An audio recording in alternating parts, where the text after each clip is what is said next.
The carriage that came up the Harrogate Drive at noon was the finest the household had seen in a decade, and every soul on the steps had been told the same thing. The Duke had married, and the Duke's wife was arriving today, and they were to receive her as their mistress. Eudora Vale, Dowager Duchess of Harrogate, stood at the top of the steps in grey silk with her chin lifted, prepared to be gracious to whatever heiress her son had finally been sensible enough to secure. The footman opened the carriage door. A gloved hand came down to the step, and the woman who descended, in travelling clothes the colour of claret, with her dark hair dressed simply, and her gaze level and unhurried, was Clara Ashworth. Clara, the companion they had thrown out of this house at dawn 14 months before. Clara, accused of theft, marched to the gate before the servants woke, sent into the cold with one trunk and no character. She looked at the dowager for the length of one breath. She did not curtsy. She did not speak. She walked up her own steps, past the woman who had ruined her, and into the house, as though she had never left it. The dowager opened her mouth, and found she had nothing to say to a woman who would not give her the courtesy of a single word.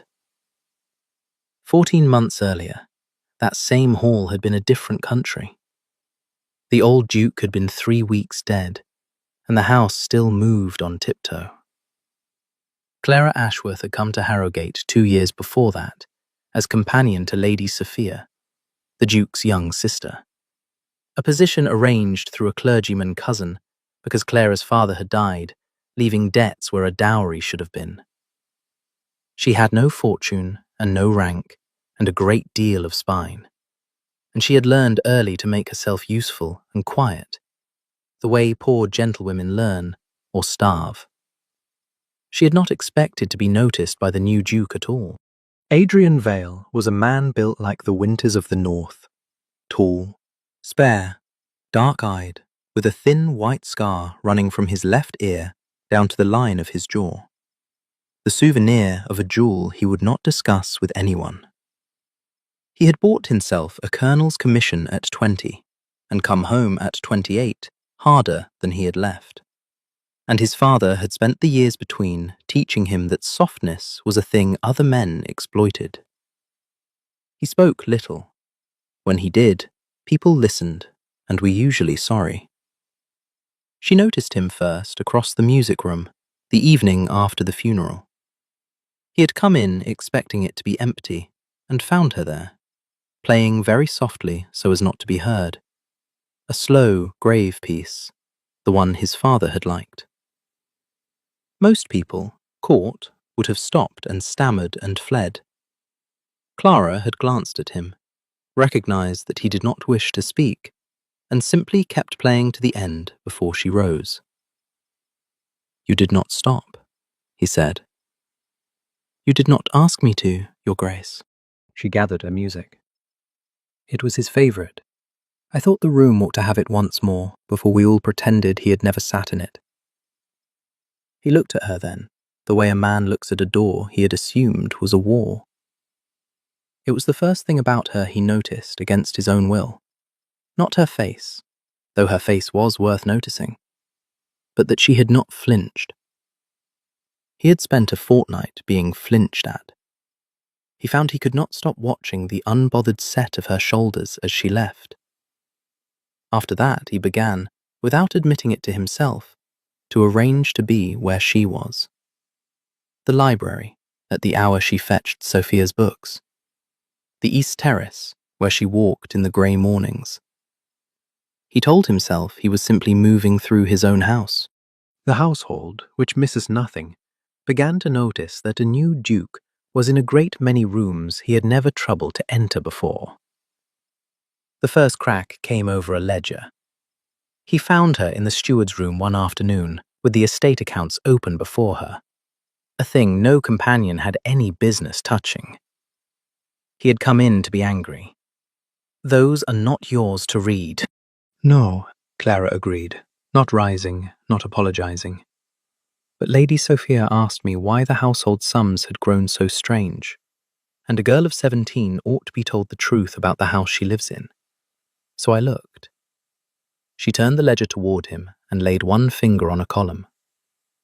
Someone has been moving money out of the estate and writing it back in as repairs that were never made. The carpentry here was billed 3 times.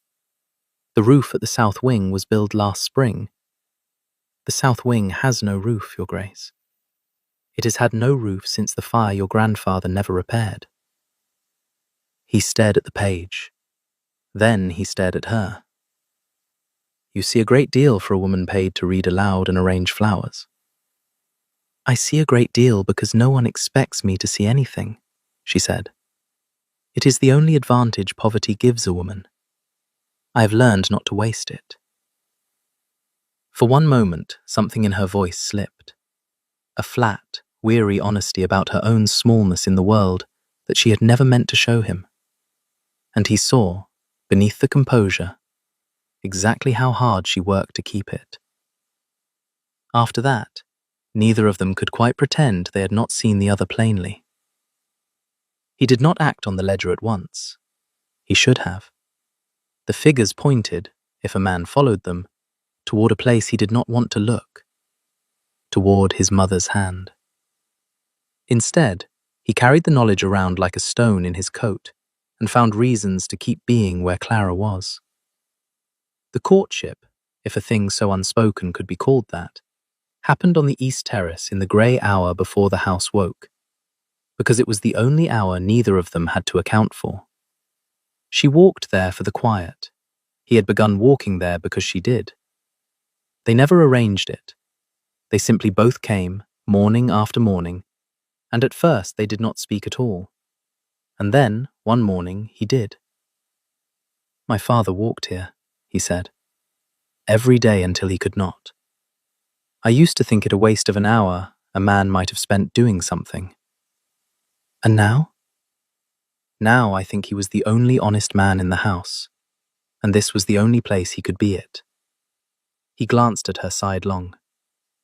You are not afraid of me. Everyone is afraid of me. My valet is afraid of me. I should like to know why you are not.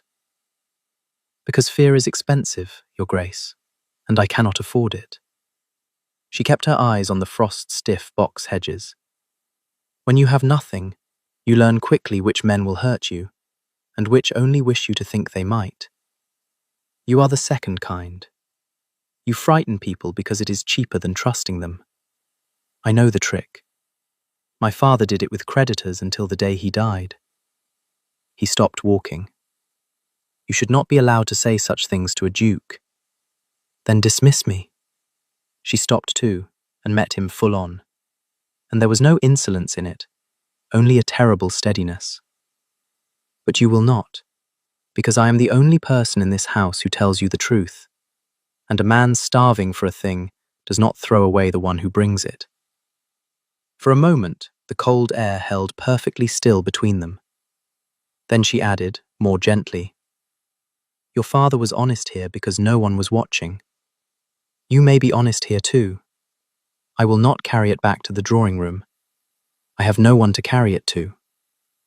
He did not answer. But the next morning he came again, and the morning after, and he began, slowly, the way a frozen river breaks, with a sound like something cracking deep down, to tell her things. The jewel and the scar, and the friend who had earned it. The commission his father bought to make a soldier of a boy who wanted to be a scholar. The first betrothed, years gone, who had wept prettily over his title at the engagement, and never once asked his Christian name.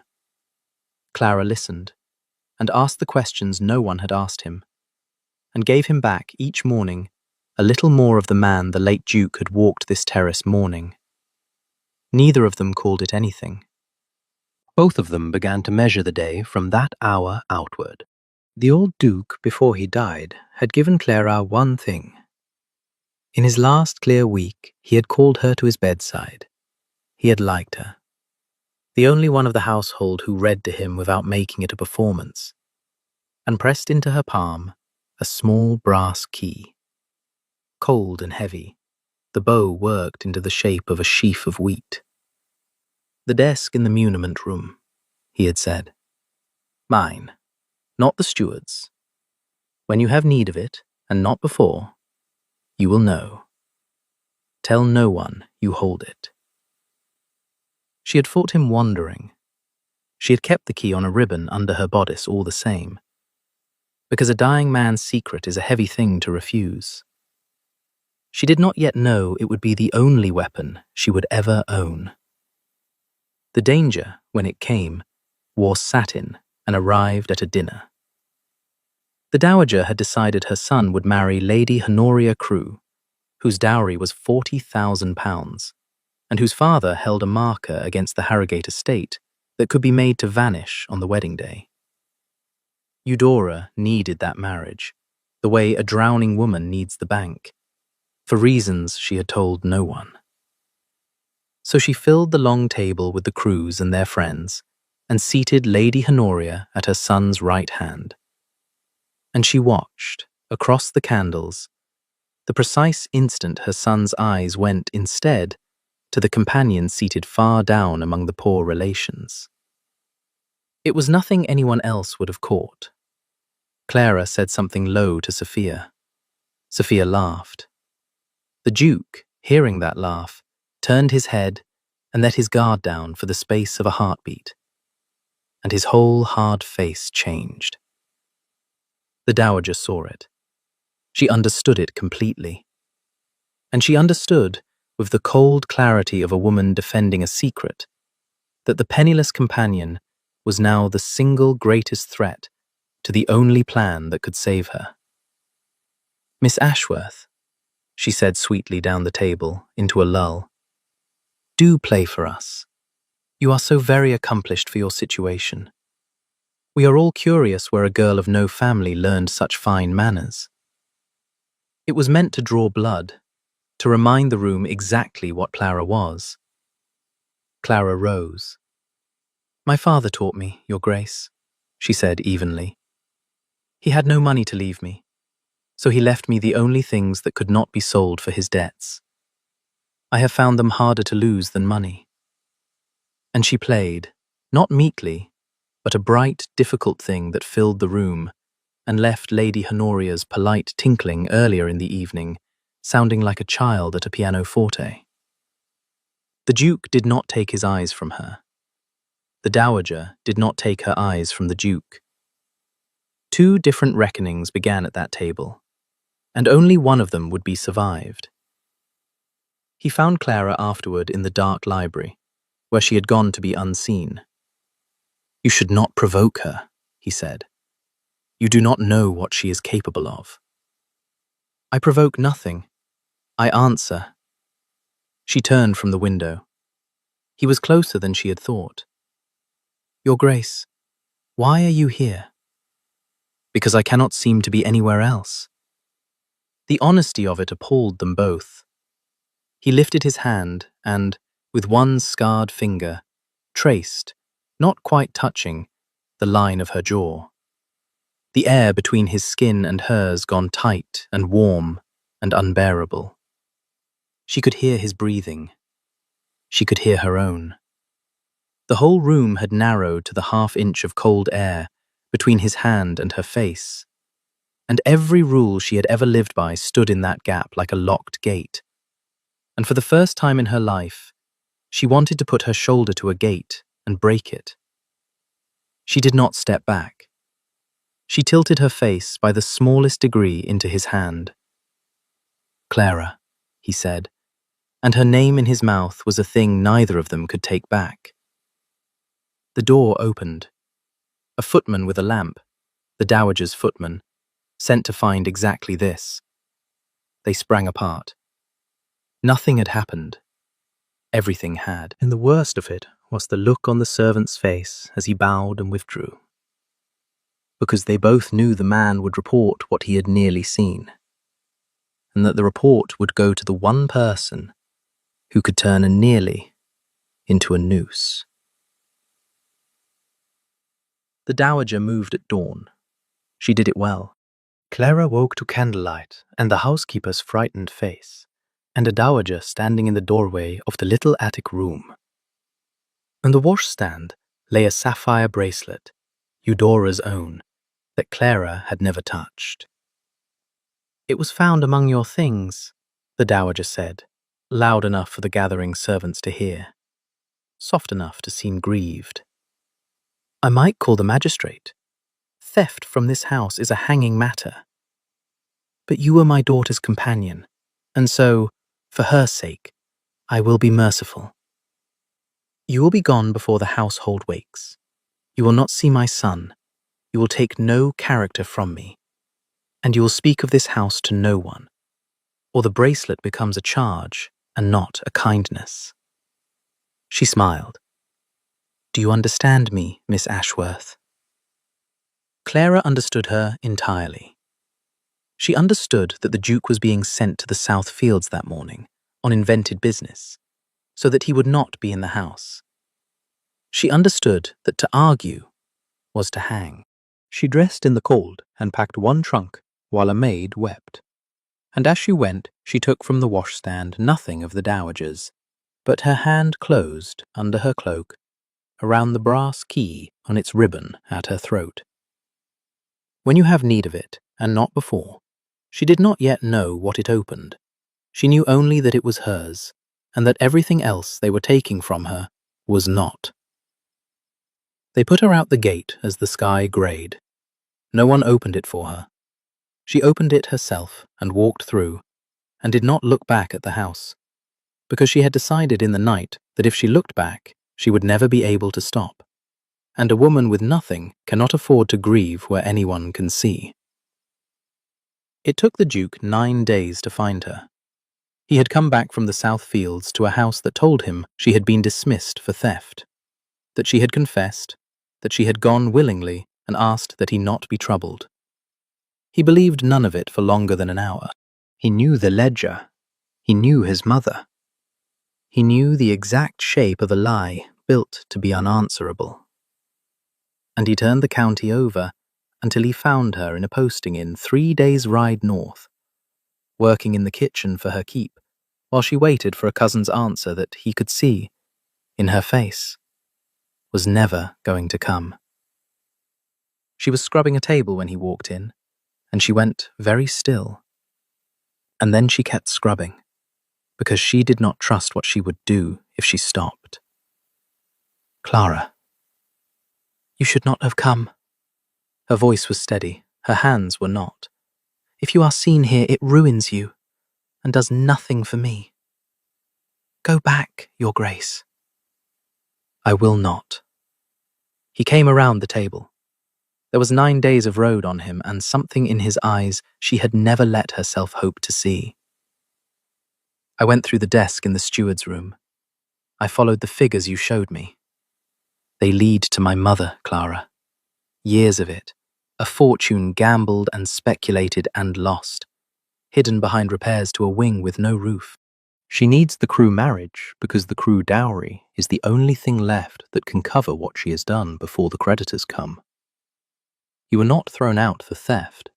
You were thrown out because you could read a column of numbers, and because I could not stop looking at you. And she could not have both those things loose in her house." Clara set down the cloth. "Then you know I cannot come back. I am the proof of her crime and the ruin of your marriage in one person. I am worth more to you gone." "You are worth more to me than the estate." He said it plainly, like a man reading a verdict, and she saw what it cost him. A man taught from the cradle that softness was weakness, laying the softest thing he had on the table in a public kitchen. "Marry me, by special license, before she can move again. Not to save you, to stop being a coward in my own house. Marry me, Clara." And here she did the thing the master prompt of her own heart demanded. She did not weep, and she did not say yes. Not first. She stepped close to him, close enough to touch the white scar she had wondered about for 2 years. and she said, "Stop apologizing for them, Your Grace. I am not the one you wronged. Your house was, and your father's name was, and you were. So do not ask me as a penance." Her hand came up against his chest. "Tell me what you mean to do about it. Then ask me again," he told her. It was not a clever plan. It was an honest one, which was rarer in that family. And then he asked her again. And this time, she said yes. And this time, in a low-ceilinged kitchen that smelled of bread and tallow, he closed the half-inch the library had denied them. No, not yet. Only his forehead against hers, his breath unsteady, both of them shaking, saving the rest. Both of them somehow knowing, for a door they had not yet earned the right to walk back through. They were married 11 days later, quietly, in a parish church with the innkeeper's wife and a curate for witnesses. Clara Ashworth, who had been put out the gate at dawn with no character, became the Duchess of Harrogate with a borrowed ring and a brass key still on a ribbon at her throat. The cost arrived almost at once, and it was heavy. The dowager, learning by express that her son had married the dismissed companion, did not faint or rage. She did something worse. She wrote to everyone. Within a fortnight, the whole county knew the new Duchess was the thief turned out of Harrogate, a fortune hunter who had snared a grieving man, and that the Duke had thrown over Lady Honoria and £40,000 for a kitchen maid. The crew marker was called in. The other creditors, smelling blood, followed. A man came to the door with papers. The estate that had been drowning in secret was now drowning in public, and the world agreed on whose fault it was. And Clara watched her husband sit at his desk with the demands stacked before him, and she understood that the dowager had been right about one thing.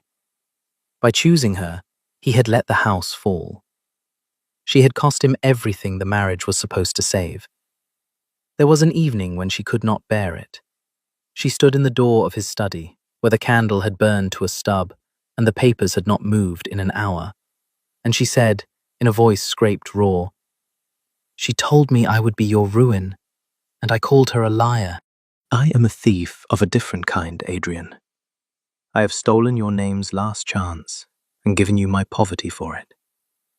Do not." He did not look up. "Do not put her words in your mouth. I cannot fight them both at once. Then look at me and tell me I am wrong." She came to the desk. "Tell me the marker is not called. Tell me the men were not at the door this morning. Tell me you would not have £40,000 and a whole house if you had married where your mother told you. And I will believe you, and I will never say it again." He could not tell her any of it, because none of it was a lie, and he was too honest a man, even in his exhaustion, to pretend. He only pressed the heels of his hands against his eyes, and for the first time since the inn, there was a real distance between them.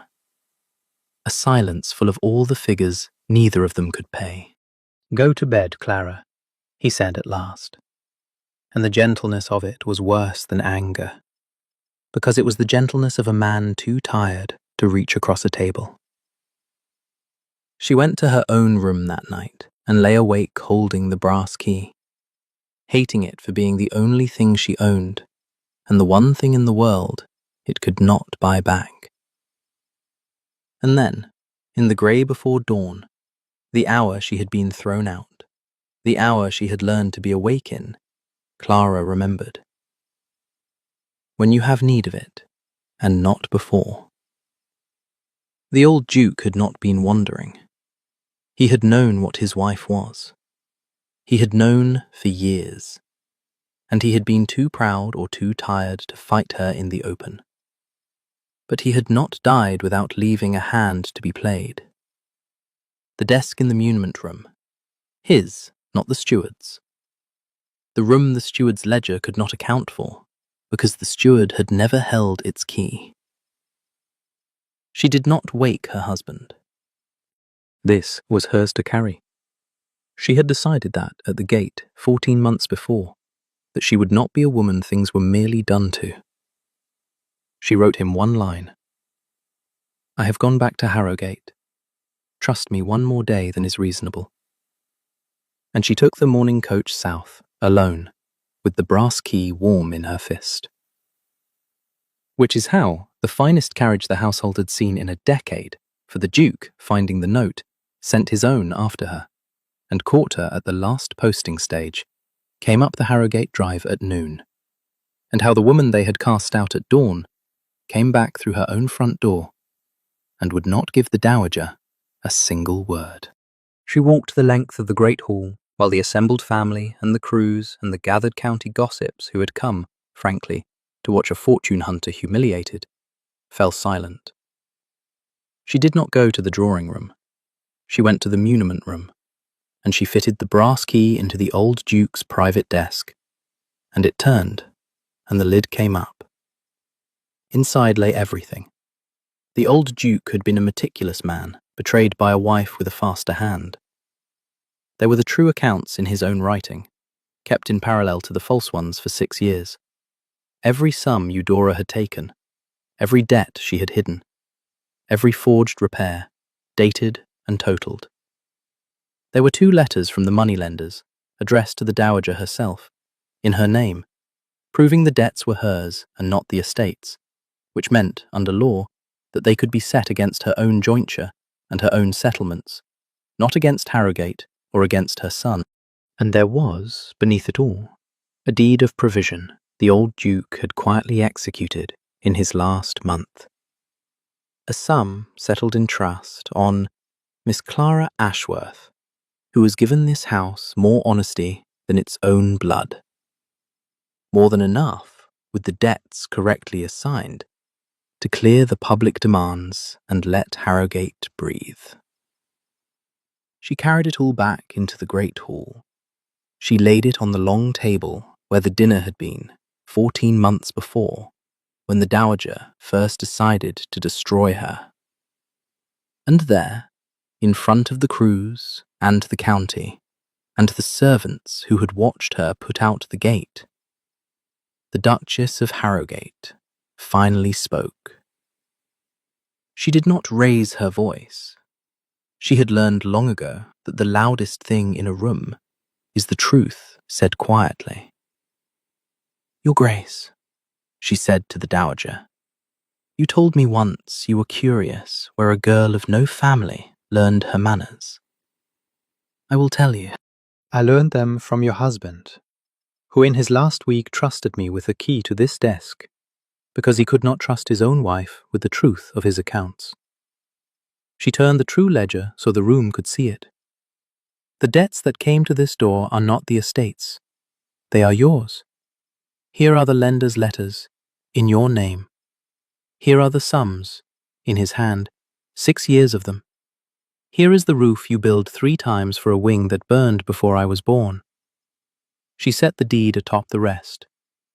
And here is the provision he made for the companion you called a thief, because he knew, even then, what you would try to do to anyone who could count. The dowager had gone the color of her grey silk. He was a sick old man. That hand could be anyone's. It is witnessed by his solicitor and sealed, Clara said. You may dispute it in chancery, before all these good people, for as many years as you like. I do not think you wish to. And then she said the thing the whole county had come, without knowing it, to hear. The thing every overlooked soul in that hall had waited a lifetime for someone to finally say to the great. You put me out of this house at dawn, Your Grace, with 1 trunk and no name, and you did not open the gate for me. I opened it myself. I have done a great many things for myself since. I find I prefer it. She looked, at last, at the silent crowd. The Duke chose his wife. His father chose to trust her. The only person in this room who chose to lie was the one who needed £40,000 to cover what she had stolen. Now you know which of us was the thief." It was the Duke who broke the silence. He had come in at the back of the hall in time to see his wife finish what he had been too slow and too gentle and too dutiful to do for years. He did not orchestrate it. He only witnessed it, and then he crossed the hall to stand beside her and said to the room, in the voice that made men sorry, "My mother will retire to the dower house at Cawood. The settlements will answer her debts. This matter is closed, and the lady at my side is the Duchess of Harrogate, and the next person to suggest otherwise will answer to me directly." The crews were already calling for their carriage. They did not speak of it until the house had emptied and the candles burned low. And then he came to her at the window, where he had once almost touched her and not dared. "You went alone," he said. "You might have told me what the desk held." "I did not know until that last morning, and I needed—" She stopped and chose honesty, which she had taught him to value. "I have spent my whole life being the thing that is done to, saved or ruined or dismissed, always by someone else's hand. I needed once to be the hand. I think you understand that better than most men alive." "I do." He took her face between his scarred fingers, and this time there was no lamp and no footman and no half-inch left to keep. "I have been apologizing to you, in one way or another, since a kitchen in the north. I am done. I am only going to be grateful for the rest of my life that I was too much of a coward for too long. Because if I had been brave a month sooner, I would never have learned what you are." And then he closed the distance both of them had carried for 2 years and kissed her.